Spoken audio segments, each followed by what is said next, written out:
Halo semuanya, apa kabarnya? Saya harap baik-baik saja di sana. Kali ini kita berjumpa lagi melalui video, dan kali ini kita akan membahas tentang pemrograman Python. Inilah yang akan kita pelajari selama 1 tahun ini. Jadi di sini di pertemuan ini kita akan pengenalan dulu tentang Python dan persiapannya untuk menggunakan Python. Sejarah Python ini adalah pemrograman tingkat tinggi. Pemrograman tingkat tinggi itu maksudnya mirip dengan bahasa manusia. Ada pemrograman yang tidak mirip bahasa manusia, susah dibaca. Jadi kalau Python ini pertama dia pakai bahasa Inggris, terus banyak hal sih kategori yang menyebabkan dia kita simpulkan sebagai pemrograman tingkat tinggi, termasuk salah satunya manajemen memori. Itu akan kita bahas di lain kesempatan jika ada. Dan yang paling penting itu mudah dibaca. Pemrograman tingkat tinggi itu cenderung mudah dibaca dan mudah dipahami, walaupun Anda mungkin tidak memiliki latar belakang pada bahasa tersebut. Lalu, Python ini dimulai oleh Guido van Rossum, dia bapak dari Python. Pada tahun 1990, Guido van Rossum mulai membuat Python. Sampai sekarang, Python masih dikembangkan oleh Python Software Foundation. Nah, sampai saat ini, saat video ini dibuat, versi terbarunya adalah versi 3.8.5.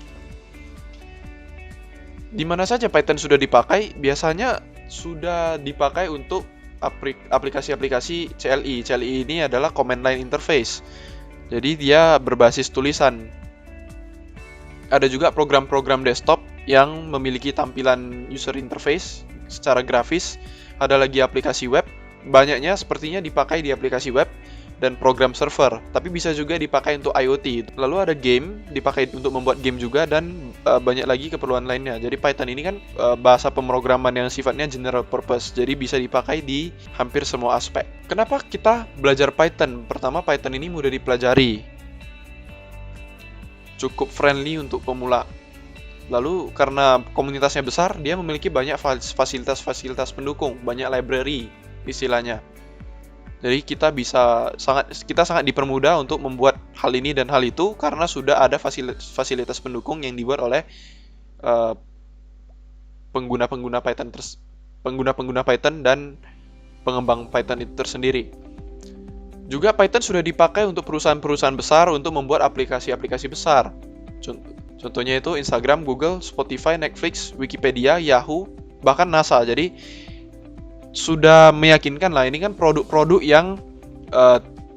yang tingkatnya sudah internasional, jadi tidak main-main lagi ya. Ada Instagram ya, salah satunya mungkin ada yang buka Instagram setiap hari ya, itu Python itu terlibat di dalamnya. Google juga menggunakan Python. Banyak sih, biasanya proyek-proyek besar seperti ini kan tidak menggunakan hanya satu bahasa. Jadi Python salah satu yang dipakai dalam membuat ini. Wikipedia salah satunya. Bahkan NASA ya, NASA itu kan nggak main-main kan menerbangkan ke luar angkasa. Tentu saja ada alasan yang bagus mengapa Python ini dipakai oleh NASA. Saat ini pemrograman juga adalah skill yang sangat penting, apalagi di era saat ini ya. Pemrograman adalah skill yang demand-nya tinggi, bisa membuat aplikasi dan sebagainya. Jadi pemrograman bagus untuk dipelajari dan kita akan menggunakan Python sebagai permulaannya untuk Anda di kelas 8 ini. Jadi sebelum kita memulai membuat program, kita perlu persiapan dulu, sedikit persiapan ya. Kita perlu tahu apa-apa aja yang kita perlukan sebelum bisa membuat program Python. Jadi yang pasti itu kita perlu interpreternya. Python itu sebenarnya sebuah engine, sebuah penerjemah, bisa dibilang dia penerjemah. Jadi kalau kita buat program Python, untuk menjalankan program Python itu kita perlu yang namanya interpreter. Jadi kode program Python itu yang kita buat itu akan diterjemahkan ke bahasa mesin dan dieksekusi oleh komputer. Jadi kalau untuk pengguna Windows ada Python for Windows, itu bisa di-download dari situs resminya. Terus kalau Anda tidak memiliki komputer, tidak bisa mengakses komputer Windows, Anda bisa menggunakan PyDroid yang tersedia di Android. PyDroid ini bisa di-download dari Google Play Store. Lalu kita perlu yang namanya text editor, karena mengprogram itu kan sebenarnya kita mengetikkan kode-kode program. Jadi kode program itu adalah tulisan. Tulisan itu untuk membuat tulisan itu ya kita perlu yang namanya text editor. Yang biasanya kita pakai sih yang sering Visual Studio Code, PyScripter, Idle, Notepad++. Semua ini tergantung preference Anda. Anda suka yang mana. Kalau saya sendiri, saya suka Visual Studio Code. Mungkin Anda akan tertarik pada yang lain. Tapi pada pembelajaran kita, saya akan cenderung menggunakan Idle karena Idle ini ringan dan sudah include di Python-nya. Kita tidak perlu menginstal apa-apa lagi. Kalau kita pakai Android ya, di Android itu pakai PyScripter. PyScripter itu sudah mencakup text editornya di dalam. Oke, jadi kita akan membuat program pertama kita untuk menampilkan tulisan. Ini tidak sulit sih. Nanti Anda boleh ikuti langkah-langkah ini. Ya.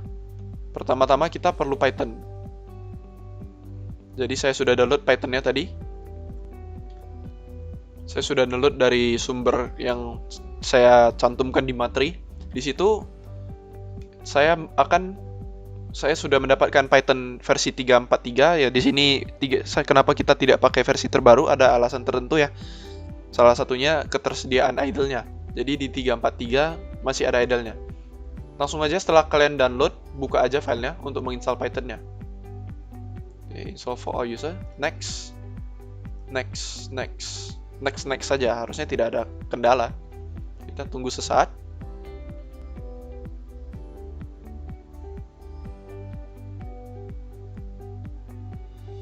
Ya.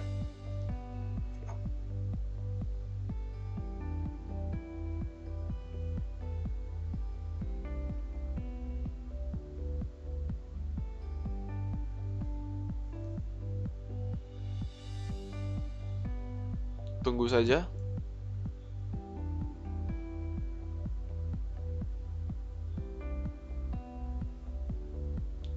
Oke, finish.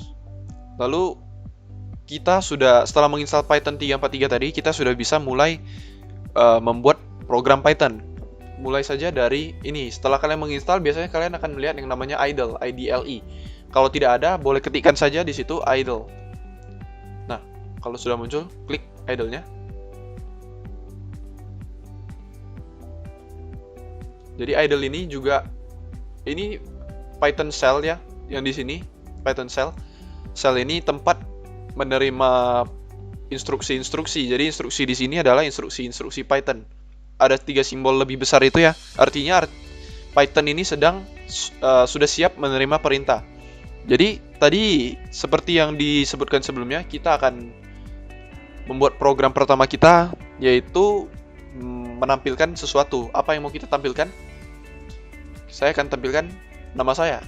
Misalnya print. Print ini adalah suatu perintah. Biasanya kita sebut mencetak ya. Jadi kalau kita print terus kita masukkan ini kan dalamnya sebenarnya kurung. Print di dalamnya ini kita masukkan nama misalnya. Seperti ini. Petiknya ini petik 2. Petik 1 juga nggak masalah sebenarnya. Tapi saya suka petik 2. Ya, saya akan pakai petik 2. Kalau Anda buat seperti ini, lalu tekan enter untuk mengeksekusinya, dia akan menampilkan apa yang Anda masukkan di dalam kurung tadi. Jadi, kalau Anda masukkan yang lain misalnya, ya ini contohnya yang pakai petik 1, sama saja. Tapi ingat juga, Python ini bersifat case sensitive. Case sensitive itu artinya penggunaan huruf kapital itu pada instruksi dan variabel itu memiliki makna yang berbeda. Jadi kalau kita pakai print tadi ya, seandainya P-nya saya buat huruf kapital, ini sudah tidak dikenali. Lihat dari warnanya pun sudah berbeda. Jadi print ini memang dirancang dengan nama yang tidak menggunakan huruf kapital. Print saya misalnya. Kalau kita pakai huruf kapital di depannya, salah satu huruf saja yang berbeda, misalnya ini sama, ini akan menimbulkan error. Disebutkan di situ print is not defined, yang artinya print yang P-nya huruf kapital tidak terdefinisi. Sekarang kita akan coba lagi ya. mungkin angka ya, kita akan mencoba print angka 10. Ini akan mencetak 10 di layar. Angka ini punya keistimewaan, dia bisa diproses secara matematis. Misalnya 10 tambah 3. Print 10 tambah 3 ini akan menghasilkan 13. Tentu saja. Tapi bagaimana kalau kita mau menampilkan huruf 10 tambah 3 sebagai tulisan string? Sebagai tulisan, kita bisa buat seperti ini, 10 tambah 3. Jadi, di sini kita bisa lihat perbedaannya. Yang tadi pakai kurung ya. Yang pakai kurung ini adalah string. Ini adalah tipe bilangan yang bisa diproses secara matematis. Yang ini juga adalah string, oleh karena itu dia tidak diproses secara matematis. Yang ditampilkan adalah 10 tambah 3 sesuai dengan yang kita masukkan di sini. Lalu kalau kita buat seperti ini, A misalnya, print A, ini juga akan menghasilkan error. Seandainya kita mau menampilkan huruf A, bukan begitu caranya. Print A, seperti yang sudah ada di atas tadi. Print A. Kenapa ini menimbulkan error? Karena kalau kita pakai ini, A ini artinya berbeda dengan yang ini. A ini adalah sebuah nilai string, yang ini bukan string. Coba lihat di sini, A is not defined. Jadi biasanya ini adalah variabel kalau kita masukkan seperti ini. Kalau kita pakai tanda petik, ini adalah nilai dari sebuah variabel. Jadi kalau kita mau buat sesuatu yang panjang, misalnya print the quick brown fox jumps over the lazy duck. Contohnya seperti ini. Tekan enter, dia akan menampilkan. Jadi bagian menampilkan ini sebenarnya sesuatu yang sangat mendasar, yang kedepannya akan sangat penting dan sangat sering dipakai dalam pembuatan program Python. Jadi ingat, print ini instruksi yang digunakan untuk mencetak tulisan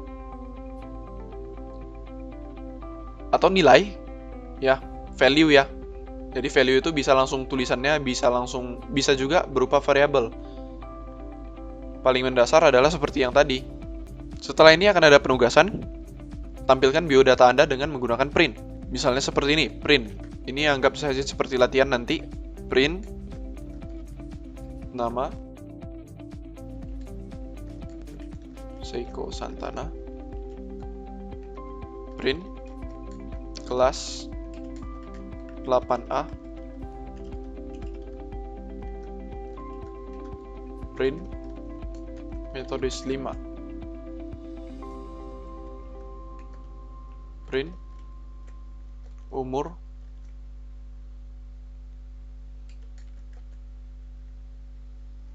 14 tahun misalnya. Saya akan berikan lagi instruksi apa yang akan Anda cetak. Ini adalah contohnya tadi. Jadi ikuti saja di bagian penugasan apa yang akan Anda cetak nantinya.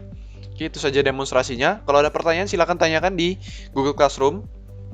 Sekian video saya pada pertemuan ini. Apabila ada kesalahan, saya mohon maaf. Atas waktu dan perhatiannya saya sampaikan terima kasih.